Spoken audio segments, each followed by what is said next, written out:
बिस्मिल्लाहिर्रहमानिर्रहीम। अस्सलाम वालेकुम व्यूअर्स, आप देख रहे हैं डाइनिंग। और देखिए किस कदर बाहर से क्रंची और अंदर से सॉफ्ट हैं। ये मैं आपको टेस्ट करके बताती हूँ।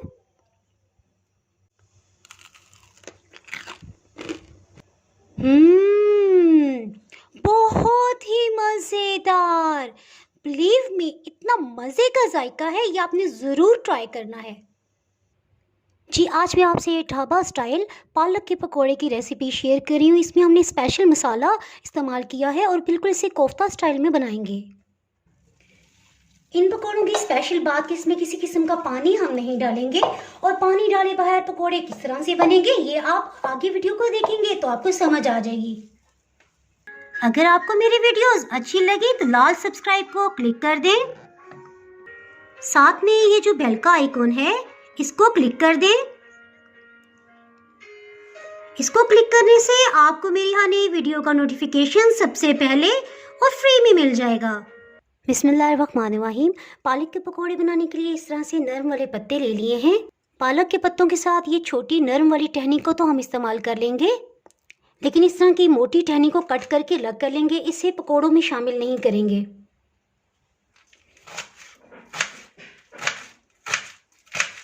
पालक को इस तरह से मोटा कटिंग कर लिया है और ये 1 कप की मिकदार में है। इसे 3-4 पानियों में अच्छी तरह वॉश कर लिया था। इसमें दरमियाने साइज़ का प्याज एक कटिंग कर लिया है, इसे शामिल कर देंगे। 2 छोटे साइज़ के टमाटर, इनका छिलका उतार के इन्हें भी काट लिया, इन्हें भी डाल देंगे। 2 हरी मिर्चों को काट लिया है, ये तकरीबन 1 खाने वाला चम्मच बन जाते हैं। बेसन 9 खाने वाले चम्मच लिए हैं, इस तरह से चम्मच भर के लिया है, बेसन को भी शामिल कर देंगे। चावल का आटा 4 खाने वाले चम्मच लिए हैं, इस तरह से भर के। इससे पकोड़े इंशाल्लाह बहुत ही क्रिस्पी बनेंगे। अगर आपके पास चावल का आटा ना हो तो आप कॉर्नफ्लोर भी इसमें इस्तेमाल कर सकते हैं। जिसके साथ ही इसमें मसाले शामिल करते हैं। खुश्क धनिया 3 खाने वाले चम्मच।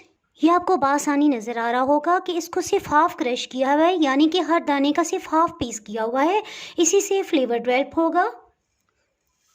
नमक 1 खाने वाले चम्मच से थोड़ा सा कम है, ये बिल्कुल लेवल करके लिया हुआ है।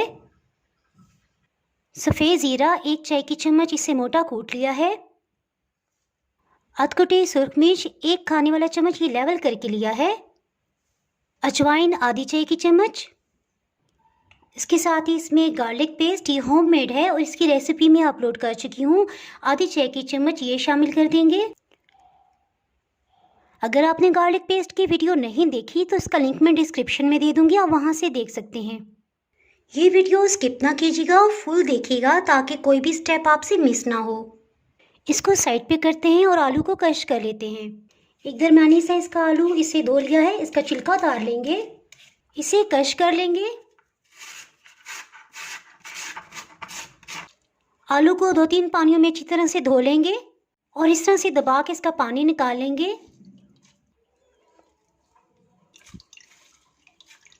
बेसन वाले बाउल में से शामिल कर देंगे, इससे पकोड़े इंशाल्लाह बहुत ही क्रिस्पी बनेंगे। अनारदाना 1.5 खाने वाला चम्मच, इसे धो के इस्तेमाल करेंगे। एक और अहम टिप कि इसमें अभी पानी शामिल नहीं किया है और इसको पहले हाथों से मसल लेंगे अच्छी तरह। इसको अच्छी तरह से मसल लेंगे। पालक के अंदर कुदरती पानी होता है, इसी तरह प्याज और आलू में भी। तो ये देखें, किसी किस्म का पानी डाले बगैर ये देखें काफ़ी हद तक ये मसाला तैयार हो गया है। और इन पकौड़ों की एक स्पेशल बात कि इसमें किसी किस्म का पानी इस्तेमाल नहीं होगा। ये देखिए तकरीबन 1.5 मिनट के अंदर ही बहुत अच्छे से मसाला सब मिक्स हो गया है और इसमें पानी का एक कतरा भी नहीं डाला है।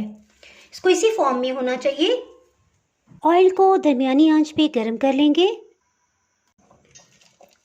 इस तरह से मसाला लेंगे, हाथ पे रख के इस तरह से शेप बना लेंगे। ऑयल को गर्म होते तकरीबन 3 मिनट हो चुके हैं। इस तरह से इसमें सब पकौड़ों को डालते जाएंगे।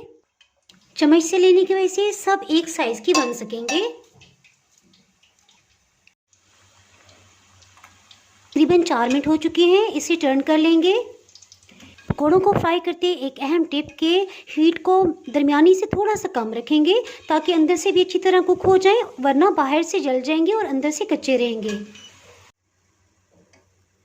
गर्मा गर्म पकौड़ों को पुदीना चटनी के साथ सर्व करेंगे। इसकी रेसिपी ऑलरेडी पहले मैं अपलोड कर चुकी हूँ। अगर आपने इसकी वीडियो नहीं देखी तो डिस्क्रिप्शन में मैं इसका लिंक दे दूँगी, आप वहाँ से देख सकते हैं। अगर आपने मेरा चैनल अभी तक सब्सक्राइब नहीं किया तो चैनल को सब्सक्राइब कर दिए और बेल आइकन ज़रूर प्रेस कर दीजिएगा। इसके बगैर आपको मेरी आने वाली वीडियो का नोटिफिकेशन नहीं मिल पाएगा। दुआओं में याद रखिएगा। इसके साथ ही मैं इजाज़त चाहती हूँ। अल्लाह हाफिज़।